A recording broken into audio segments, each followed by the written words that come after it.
Walker the holder. Good snap. Good hold. The kick is off the upright.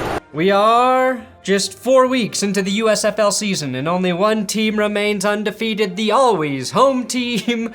Big surprise, the Birmingham Stallions at 4-0. They, along with the New Orleans Breakers, are the only teams to have scored more than 90 points this season. Today's theme, though, will be doinks. Good snap. Not even close.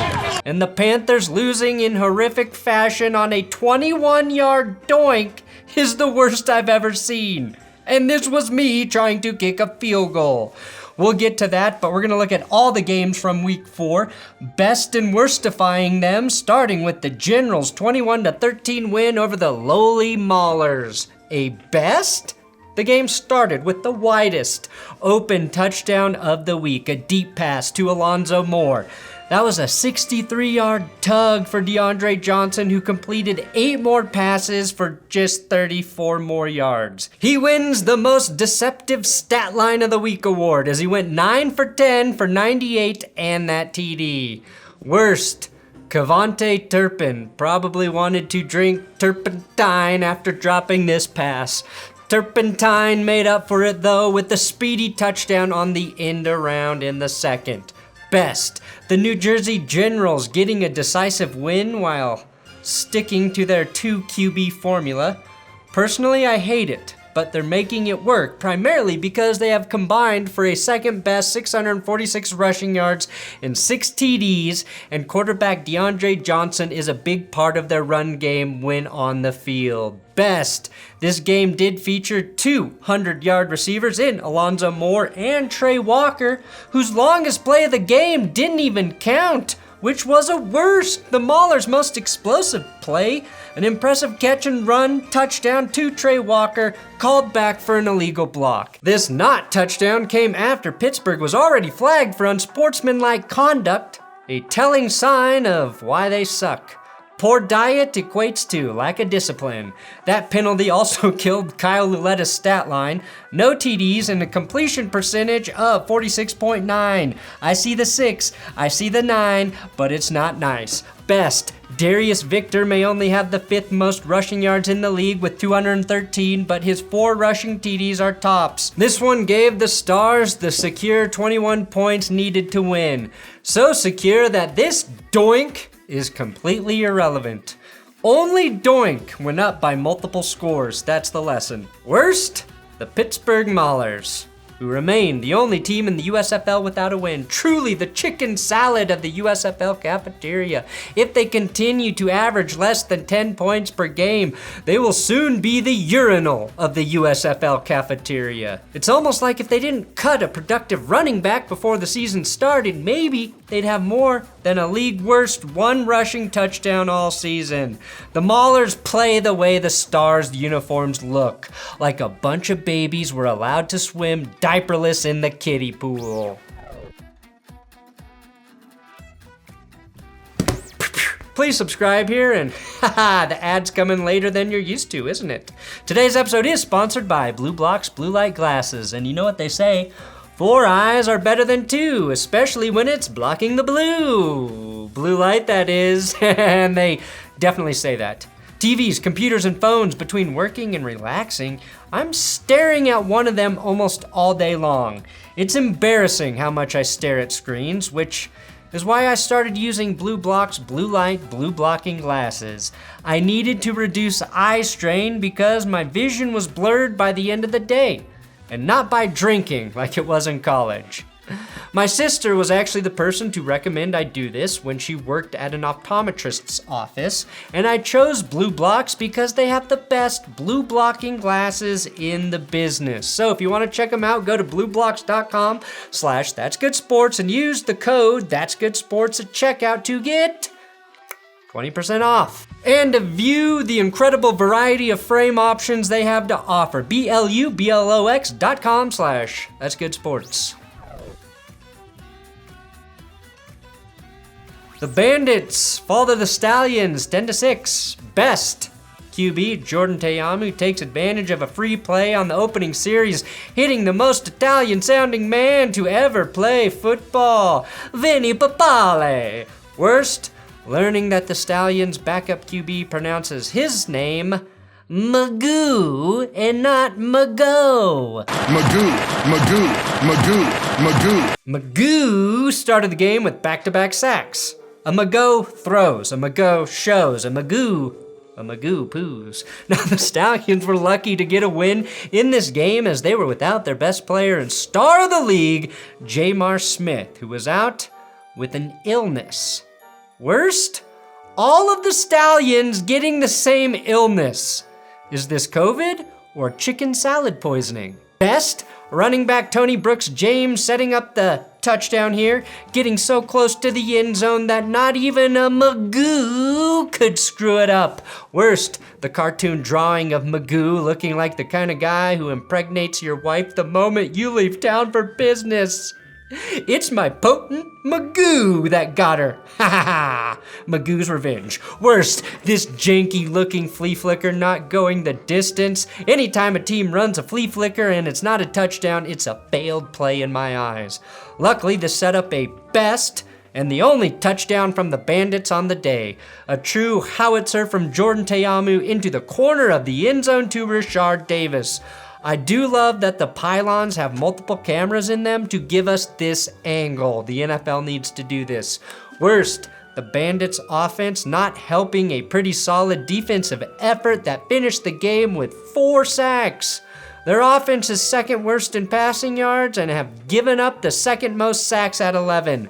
The only category they lead is, shockingly, kicking points, which, in a league where kicking is harder than calculus, that's pretty impressive.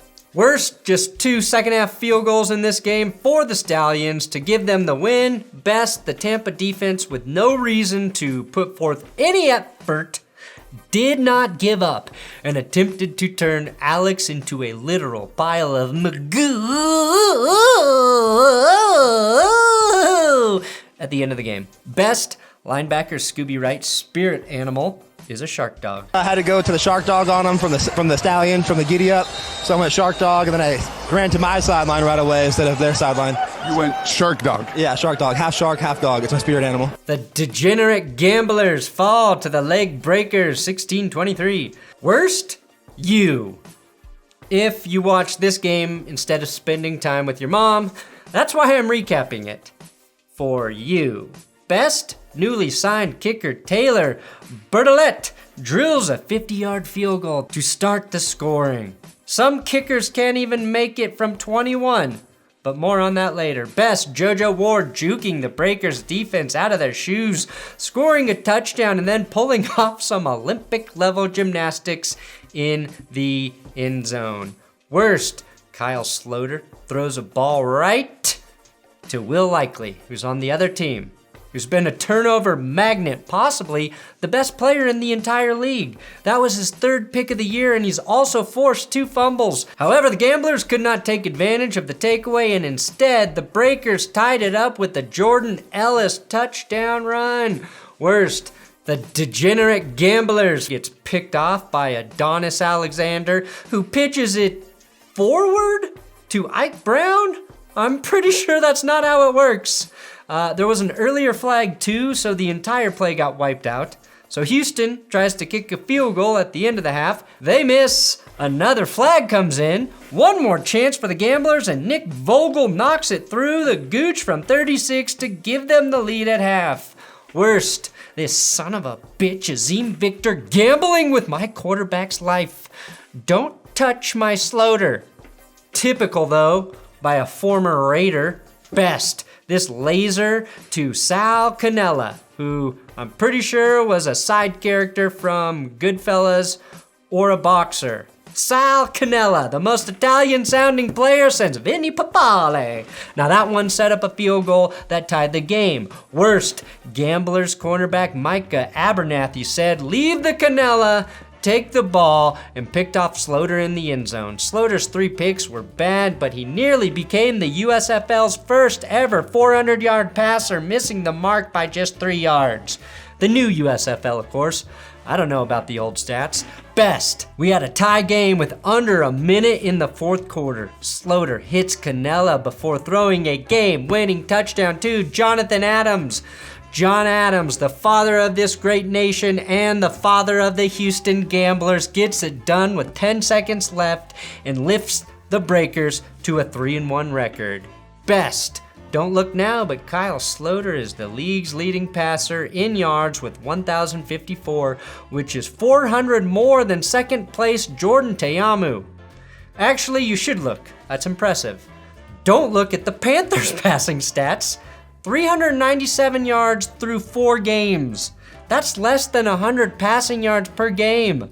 Literally one of the worst stats I've ever seen. And that's our feature game. The Stars defeating the Panthers 26-25. Now this maybe was not the game of the week, but it was the funniest game of the week, so I'm going to give it just a tad longer look here. This was our first look at former Broncos quarterback Case Cookus, who got the start for the Stars. And oh boy, was he a cookin'. He hit a second quarter bomb to Devin Gray that put Billy up 10-0. This wasn't his only long touchdown pass. With under 30 seconds to go in the half, Cookus found DeAndre Overton in the middle of the field. Overton got behind the Panthers defense and took it all the way for the score. On the other sideline, Shea Patterson was a very mixed bag. He ran for a first half touchdown, but also threw 3 picks, including 2 to his former Michigan teammate Channing Stribling, who now leads the USFL in interceptions with 4. And I like that a 1 TD to 3 pick ratio in the USFL is what I just call a mixed bag. It's sad, but true. Michigan's biggest play happened in the second quarter when Reggie Corbin ripped off an 87-yard touchdown run to give them the lead. And the Panthers do have more rushing yards than any other USFL team right now, so Patterson doesn't always have to do all the heavy lifting. But when the game was on the line, he did his job. His job, of course, be just slightly better than Paxton Lynch with the sprained ankle. And boy, was he. Now, Case Cookus had the Stars in position to put the dagger into the heart of the Panthers at the end of the third quarter. Instead of cooking up a touchdown, he made a case to get benched as soon as Brian Scott is fully healthy with what looked like a horrendous pick 6. Unless you had eyes, somehow the refs didn't see the ball hit the ground. Either way, it was a lucky break for Cookus that resulted in just a field goal. Patterson, though, answers with a fourth quarter touchdown pass to Joe Walker to take the lead in a back and forth game. Walker could have been the hero, but after that touchdown, he muffs this punt on the 10-yard line that squandered the Panthers' 2-point lead. Because the Stars have a kicker who can actually kick it 21 yards. 21 yards! With 5 minutes left in the game, the Panthers needed just a field goal to win the game. Patterson drove them all the way down the field to set up the game-winning attempt. They did everything right, including taking all the time off the clock. Enter kicker Michael Carrizosa. They said on the broadcast that he hadn't hit a game-winning kick since the 8th grade. Which I assume and hope was several years ago for him. All he has to do to end that streak is nail a 21-yarder, and the Panthers go to 500. But when a doink's in the wind, sometimes nothing can stop it. And he misses! He misses from point-blank range! Walker the holder, good snap, good hold, the kick is off the upright! It is no good!